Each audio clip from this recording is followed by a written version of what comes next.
सत्र 2024-25 का UDISE plus profiles and facility DCF या डेटा कैप्चर फॉर्मेट सभी स्कूलों के लिए एक्टिव हो गया है और इसको भरा जाना अनिवार्य है। इस सत्र में यूडाइस पोर्टल पर डीसीएफ भरने में कुछ नए पॉइंट्स जोड़े गए हैं और साथ ही साथ पिछले सेशन की डीसीएफ में बहुत सारे स्कूल्स ने काफ़ी गलती डीसीएफ भरने में की थी और फिर बाद में डाटा एडिट बहुत बार करना पड़ा था। आज की वीडियो में यह सभी जानकारियां पूरी डिटेल के साथ जानेंगे, इसलिए इस बार के प्रोफाइल्स एंड फैसिलिटी डीसीएफ को ध्यानपूर्वक बताई गई जानकारी अनुसार सही से भरें। अब सबसे पहले आप गूगल क्रोम ब्राउजर पर यूडाइस सर्च करेंगे। सर्च करते ही सबसे पहला लिंक यूडाइस प्लस का होगा, इस पर क्लिक करेंगे। वेबसाइट का लिंक आपको डिस्क्रिप्शन बॉक्स में मिल जाएगा। वेबसाइट ओपन होने के बाद इसी पेज पर UDISE plus school data capture option पर क्लिक करेंगे। क्लिक करने पर आपको इस पेज पर प्रोफाइल एंड फैसिलिटी ऑप्शन को सेलेक्ट करना है। अगले पेज पर आपको अपने स्कूल का यूडाइस कोड और पासवर्ड भर के कैप्चा एंटर करते हुए लॉगिन कर लेना है। लॉगिन करने के बाद इस पेज पर आपको 3 ऑप्शंस मिलेंगे। स्टूडेंट मॉड्यूल में भी इस बार नए बदलाव किए गए हैं, उनकी सारी जानकारी आप इन वीडियो से जान सकते हैं। वीडियो का लिंक आपको इसी वीडियो के डिस्क्रिप्शन बॉक्स में मिल जाएगा। अब हम पहले option profile and facility option पर क्लिक करेंगे। अगले पेज पर लैंग्वेज इंग्लिश ही सिलेक्ट हुई आएगी। अगर आप इसे हिंदी भाषा में भरना चाहते हैं तो आप सेलेक्ट लैंग्वेज ऑप्शन पर क्लिक करके हिंदी सेलेक्ट कर सकते हैं। अब सबसे ऊपर डीसीएफ क्रमांक 1.1 से 2.28 तक दे रखा है। अब जिस भी पॉइंट को आप भरना चाहते हैं उस पर क्लिक करके आप भर सकते हैं और ऐसे ही आप नीचे प्रपत्र के नाम पर क्लिक करके भी कर सकते हैं। आप चाहें तो इस ऑप्शन से प्रीवियस ईयर डाटा भी देख सकते हैं, मगर उसमें कोई भी बदलाव आप नहीं कर पाएंगे। कोई भी संशोधन सिर्फ बीआरसी या स्टेट MIS ID द्वारा ही किया जा सकता है।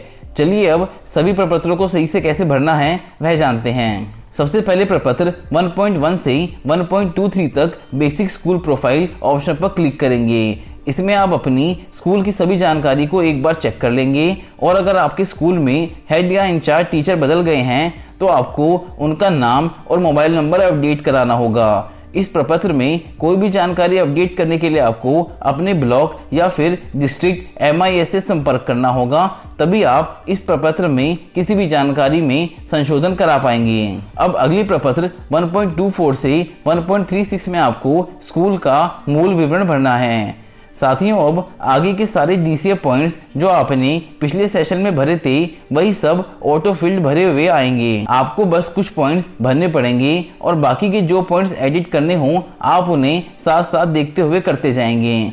बस ध्यान रहे डाटा बिल्कुल सही आप ध्यानपूर्वक भरें। अब 1.24 से 1.26 तक पॉइंट्स आपको लॉक मिलेंगे। अगर आप इनमें कोई करेक्शन करना चाहते हैं तो आप ब्लॉक स्तर पर करवा सकते हैं।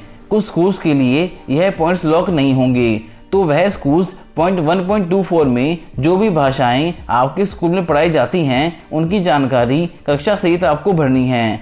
जैसे कि बेसिक स्कूल्स में कक्षा 1 से 5 तक में हिंदी, संस्कृत और इंग्लिश लैंग्वेज पढ़ाई जाती है, जिसमें हिंदी सभी कक्षाओं में पढ़ाई जाती है, संस्कृत कक्षा 3, 4 और 5 को पढ़ाई जाती है और इंग्लिश लैंग्वेज सभी क्लासेस में पढ़ाई जाती है। इसके साथ साथ आप भाषा पढ़ने वाले बच्चों की संख्या भी क्लास वाइज यहाँ पर भर देंगे। इसके बाद ज़्यादातर पॉइंट्स आपको पहले से ही भरे हुए मिलेंगे, जैसे कि आपका स्कूल शिफ्ट स्कूल और रेजिडेंशियल स्कूल है या नहीं, बच्चों को मदर टंग में पढ़ाया जाना, क्या स्कूल समय के बाद कोई कौशल प्रशिक्षण केंद्र चलता है, आदि जानकारी आपको भरनी है। अगर आप इसमें कोई संशोधन अपने स्कूल के हिसाब से करना चाहते हैं तो वह आप कर सकते हैं। अब पॉइंट 1.34 में शैक्षणिक दिनों की संख्या आपको भरनी है। हमारे जनपद में 225 दिन विद्यालय खुला था। अब आपके जनपद में यह संख्या अलग अलग छुट्टियों के हिसाब से अलग हो सकती है, जिसमें 2 या 3 दिन का ही अंतर आएगा। तो आप शैक्षणिक दिनों की संख्या एक बार अपने ब्लॉक से कंफर्म कर लेंगे, उसके बाद ही इसमें भरें।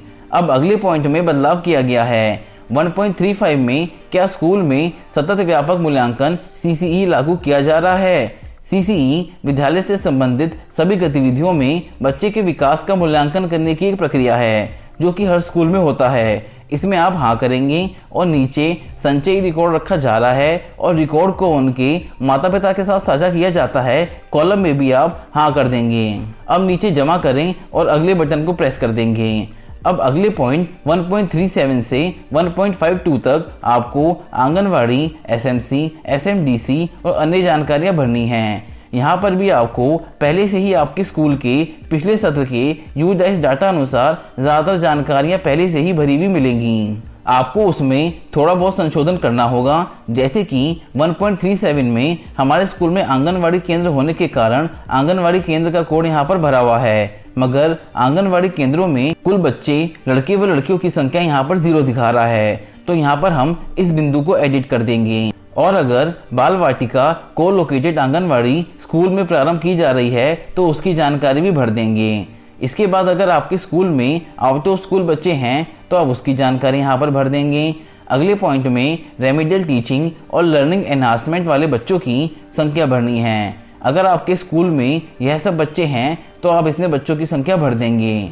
इसके बाद पिछले वर्ष 2023-24 में आपके स्कूल में कितने निरीक्षण हुए उनकी संख्या आप यहाँ पर अपने विद्यालय अनुसार इन दिए गए पॉइंट्स के हिसाब से भर देंगे। बस ध्यान रहे जो भी जानकारी आप नहीं भरें या एडिट करें उसको अपने विद्यालय अनुसार सही से भरें। इसके बाद आरटीई मानदंडों के अनुसार एसएमसी का गठन किया गया है, इसमें आप हाँ कर देंगे। इसके बाद पिछले शैक्षणिक वर्ष में आयोजित एसएमसी बैठकों की संख्या भर देंगे और अगले पॉइंट में क्या एसएमसी एसएमडीसी ने स्कूल विकास योजना तैयार की है, इसमें आप हाँ करेंगे क्योंकि यह योजना हर साल बनाई जाती है और आप इसमें 2023 वर्ष भर देंगे।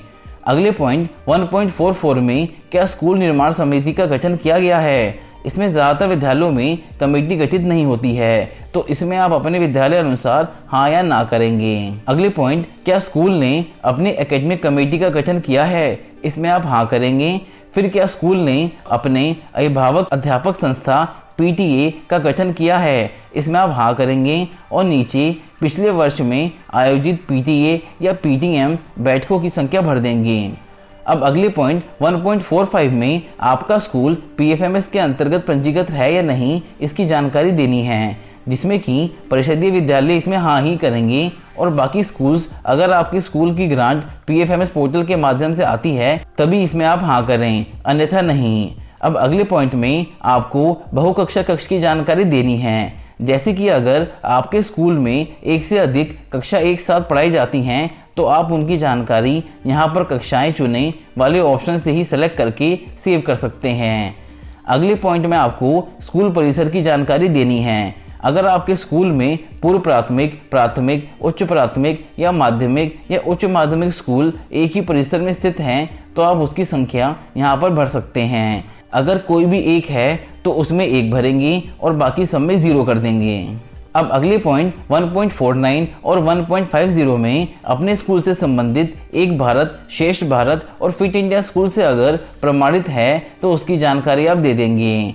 अब अगले पॉइंट 1.51 में आपको बच्चों के रिपोर्ट कार्ड की जानकारी देनी है, जिसमें आप यहाँ पर क्लिक करेंगे। अब पॉइंट 1.52 में बदलाव किया गया है, जिसमें आपसे पीएम पोषण के तहत परोसे गए मध्याह्न भोजन के दिनों की संख्या भरनी है, जिसमें हमारे जनपद के हिसाब से कुल दिन 225 बैठ रहे हैं। आप इसे भी अपने जनपद के हिसाब से एक बार क्रॉस चेक जरूर कर लेंगे और अगर इसमें कोई चेंज होगा तो वो भी आपको व्हाट्सएप ग्रुप के माध्यम से बता दिया जाएगा। इसके बाद प्रति सप्ताह दिन निकालने के लिए आप जैसे पिछले वर्ष कुल 52 सप्ताह सत्र में बन रहे हैं तो आप यहाँ जितने भी दिन स्कूल खुला हो उसको 52 से भाग कर देंगे, तो राउंड ऑफ में आप यहाँ प्रति सप्ताह दिन लिख देंगे और प्रति माह दिन में जितने भी दिन विद्यालय खुला हो उसे 12 से भाग दे देंगे, तो जो संख्या आएगी उसे आप यहाँ पर भर देंगे। अगला पॉइंट इस बार नया ऐड किया गया है। यदि एमडीएम पूर्व प्राथमिक अनुभाग, बाल वाटिका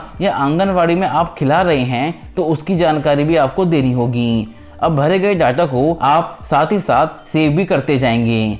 अब अगली पॉइंट 1.53 में आपको निःशुल्क पाठ्य पुस्तकों, टीएलएम, खेल सामग्री और ग्रेडिड पूरक सामग्री की उपलब्धता के बारे में यहाँ पर अपने स्कूल के हिसाब से जानकारी भरनी है। इसमें ध्यान देने योग्य पॉइंट है टीएलएम और ग्रेडिड पूरक सामग्री की उपलब्धता की स्थिति। इसमें आप हाँ भरेंगे क्योंकि यह हर स्कूल में उपलब्ध है। इसके बाद अगले पॉइंट, क्या स्कूल ने छात्रों को निःशुल्क यूनिफॉर्म प्रदान की है? इसमें आप अपने स्कूल के हिसाब से जानकारी भर देंगे और डीबीटी से लाभान्वित स्कूल इसमें हाँ करेंगे। अब अगले प्रारूप 1.54 में आपको शिक्षण अधिगम सामग्री आदि पर केपीआई की जानकारी भरनी है, जिसमें शिक्षकों द्वारा बनाई गई टीएलएम और शैक्षिक संवर्धन गतिविधियों में आप सब में हाँ पर क्लिक करेंगे।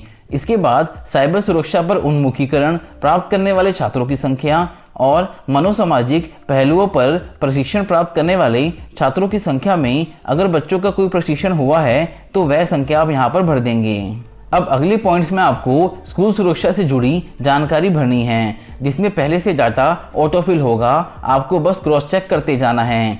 जैसे कि पॉइंट 1.55.1 से 1.55.13 तक आप अपने स्कूल के हिसाब से जानकारी चेक कर लेंगे। इसमें 1.55.9 पॉइंट में उच्च प्राथमिक से माध्यमिक स्कूलों में आत्मरक्षा प्रशिक्षण अनुदान मिला हो तो वह सब आप यहाँ पर अमाउंट के साथ जरूर भर दें। परिषदीय विद्यालयों में यह अनुदान मिला है तो वह इसे जरूर भरें। इसके बाद अगले कुछ पॉइंट में बदलाव किए गए हैं, जैसे कि क्या स्कूल ने विद्या प्रवेश मॉड्यूल को शुरू किया है? इसमें आप हाँ पर क्लिक करेंगे। और अगले पॉइंट, क्या विद्यार्थी का अटेंडेंस लिया गया है? इसमें आप उपस्थिति लेखा को सिलेक्ट करेंगे। और अगले पॉइंट, शिक्षकों का अटेंडेंस लिया गया है, इसमें भी आप उपस्थिति लेखा को सिलेक्ट करेंगे। बाकी जानकारी आप अपने स्कूल के हिसाब से भर लेंगे। अगले पॉइंट 1.56 में आपको स्कूल द्वारा प्राप्त अनुदान और वित्तीय वर्ष 2023-24 के दौरान किए गए व्यय की जानकारी आपको भरनी है।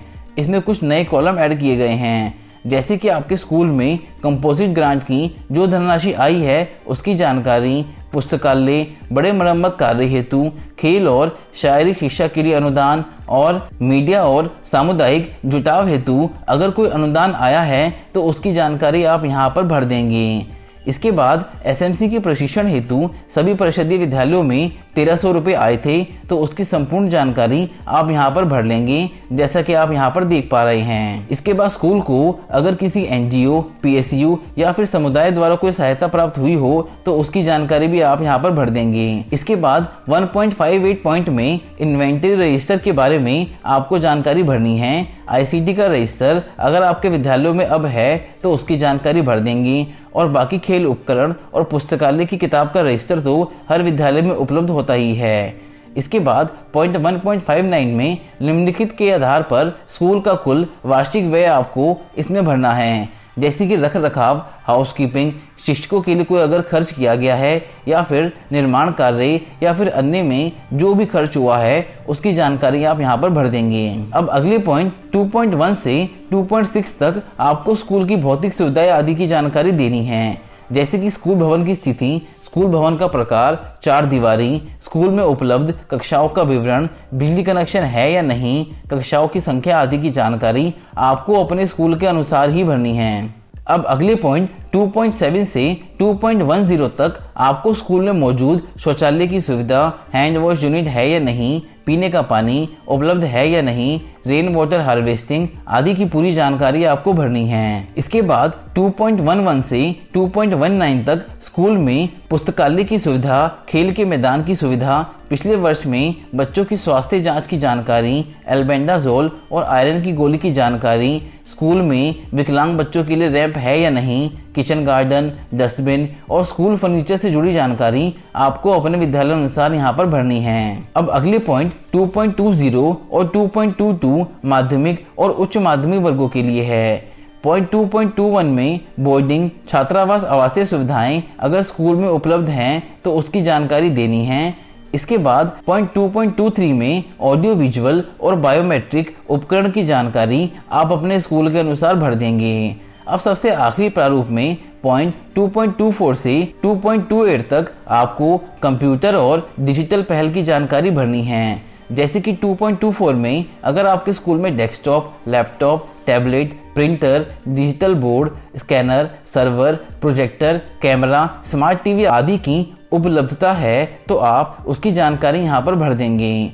अगला पॉइंट 2.25 बहुत ही महत्वपूर्ण है, इसमें क्या स्कूल में इंटरनेट की सुविधा है, इसमें आप यहाँ पर क्लिक करेंगे और स्कूल में उपलब्ध इंटरनेट सुविधा के प्रकार में आप 4 नंबर मोबाइल फ़ोन इंटरनेट को सेलेक्ट करेंगे और साथ ही साथ क्या इंटरनेट सुविधा तक पहुंच का उपयोग शैक्षणिक उद्देश्य के लिए किया जाता है, इसमें भी आप यहाँ पर क्लिक कर देंगे, क्योंकि मोबाइल फ़ोन के द्वारा परिषदीय स्कूलों में दीक्षा और निपुण लक्ष्य ऐप तथा रीड अलोंग ऐप का इस्तेमाल बच्चों की पढ़ाई में होता है। इसके बाद अगले पॉइंट में अगर स्कूल में कंप्यूटर ICT लैब हो तो आप उसकी जानकारी भर देंगे और अगर पॉइंट 2.27 में निम्नलिखित सुविधाएं आपके स्कूल में हों तो आप उसकी जानकारी भी आप यहां पर भर देंगे। और आखिरी पॉइंट 2.28 में अगर स्कूल में डिजिटल लाइब्रेरी हो तो उसकी पूरी जानकारी आपको भरनी है। सभी जानकारियां एक बार चेक करने के बाद आप सबसे नीचे जमा करें के बटन को प्रेस कर देंगे और आपका UDICE profile and facility module पूरा हो जाएगा और यहाँ पर लिखा हुआ भी आ जाएगा। इसके अलावा जल्द ही टीचर मॉड्यूल एक्टिव होते ही उससे संबंधित वीडियोस भी आपको चैनल पर मिल जाएंगी, इसलिए चैनल को सब्सक्राइब जरूर कर लें। साथियों, आज की वीडियो में इतना ही। वीडियो हेल्पफुल लगी हो तो वीडियो को लाइक और शेयर जरूर कर दें और अगर आपने अभी तक चैनल को सब्सक्राइब नहीं किया है तो सब्सक्राइब भी जरूर कर लें। जय हिंद।